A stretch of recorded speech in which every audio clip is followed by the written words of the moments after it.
Hi, guys. It's me, Christy from Abundant Healing and Wellness, and I'm back for another conversation with Christy or mindfulness. I wanted to talk to you guys about the twin flame journey. So, when I first did the video, I was kind of annoyed by the whole process. So, it was a little bit more hostile, probably, in the video, so I thought I would redo it. Uh, Being up here on this mountain has been a godsend. It's been a blessing to my soul. Uh, I've had so much insight up here. I've always been an earth baby. As a child, I always wanted to be a little. So I would always crawl around on my belly and pretend that I was in a jungle or something like that.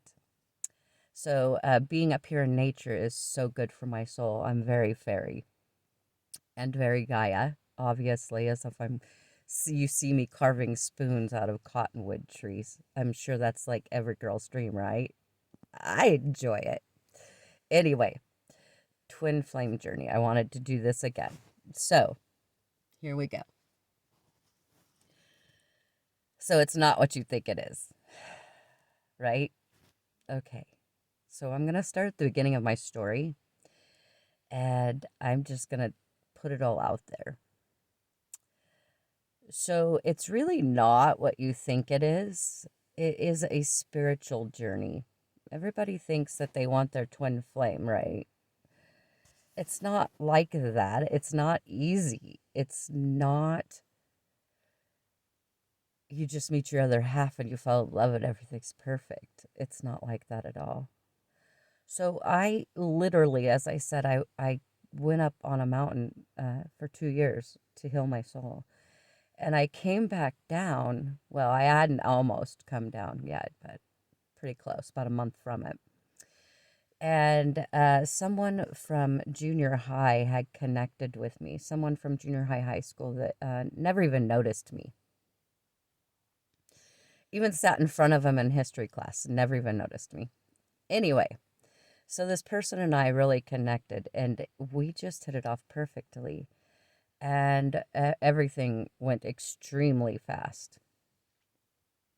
We moved in together, and he lived in circumstances that were not conducive for a new couple. There were 6 other roommates, and this was a house of sorts I've never lived in. This will explain all of the irritation.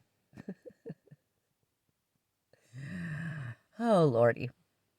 So, this house was full of, it was a halfway house.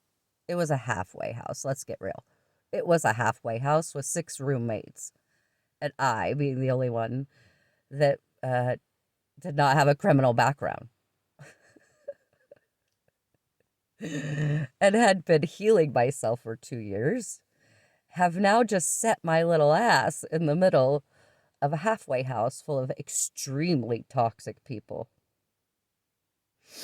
So toxic to the point where they're discussing toilet paper and chores and things because apparently these people are not capable of being responsible for themselves and making their own decisions. Anyway, so this goes on for a month and daily confrontations around us.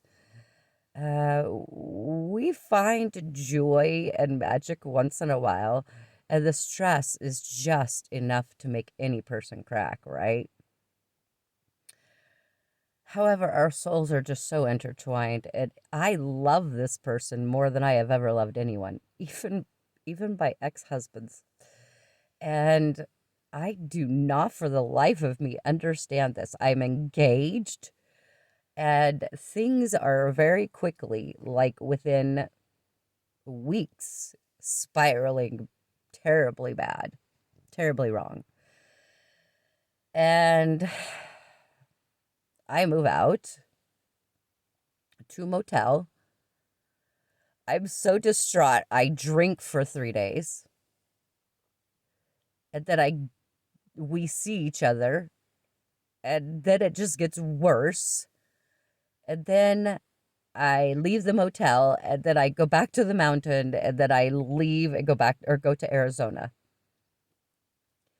I go on this quest trying to figure out myself, trying to heal all the things that I'd been healing, because this complete twin flame journey kicked me backwards like freaking 8 months on my growth. I'm not sad about that. It's just that 8 months of time. However, obviously, I still had several lessons to learn about self respect and self love and self worth.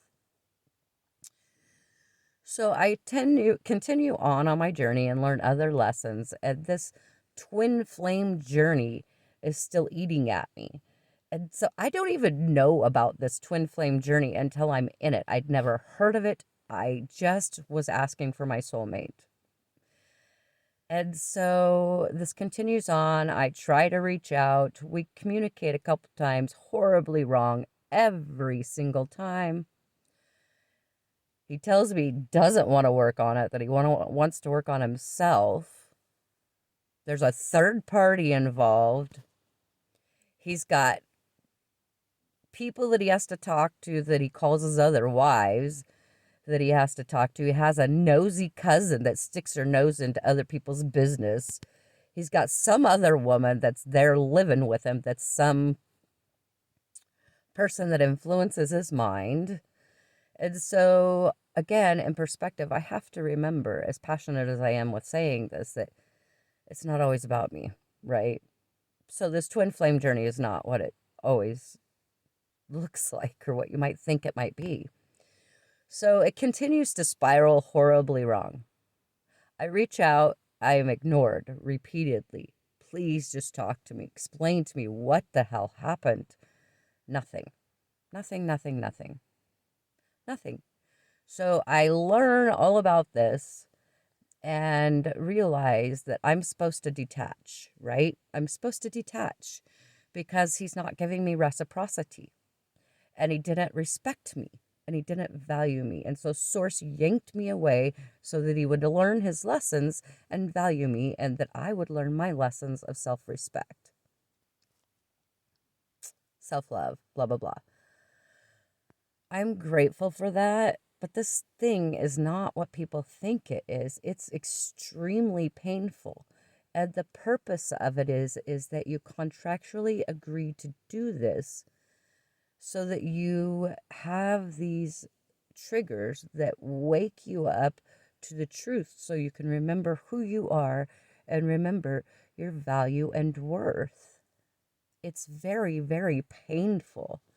And the odds of you ever getting back together with your twin flame, I don't know. I don't think it's real great. I really don't. I truly believe it's that once in a blue moon, rare power couple thing. And, you know, again, rare power couple blue moon thing, once in a blue moon. And you both have to lose your ego and stop pointing fingers and saying, is the other person's fault? And you both have to look inward and say, what was my part in this situation? Was I codependent in this relationship? Was I relying on the other party for my happiness? Was I being selfish? Was I being compassionate and loving? We have to analyze these things within ourselves just as much as we have to analyze them within the other party. So this twin flame journey is about growth and spiritual awakening and enlightenment. Again, just like I said in my other video, so that we can remember who we are, take our power back and stand in it, so that we can show people we're the waymakers. We can set precedents and pave the way for the future generations so they don't have to live in this stuck slave society. So the twin flame journey is not what you thought it was. If that's what you thought it was all about love and kissy and yeah. It's not what it's about. So the end result is still yet to be seen. I'm still in silence. As my last video said, I think I said 7.5 months. I think it's now like 8 months now. So I don't know. They say that the twin flames are waking up and the soulmate connection is waking up. So we shall see. But I just wanted to give you guys that perspective. You have to remember, sorry, I'm starting to shiver if the camera's shaking. You have to remember that it's not always about you, and they have a path that they wrote too. So I'm sending you love and light, and remember to take your power back because you're a beautiful soul. And yeah, remember that. It's not always about you. It is about checking in with yourself, though, and checking on your personal growth and development, and making sure that you're doing what you're supposed to do. So, growth is painful. However, the end result is divine. All right. Love and light, guys, from Christy and Abundant Healing and Wellness. As it is above, is below. Bye-bye. I'll see you soon.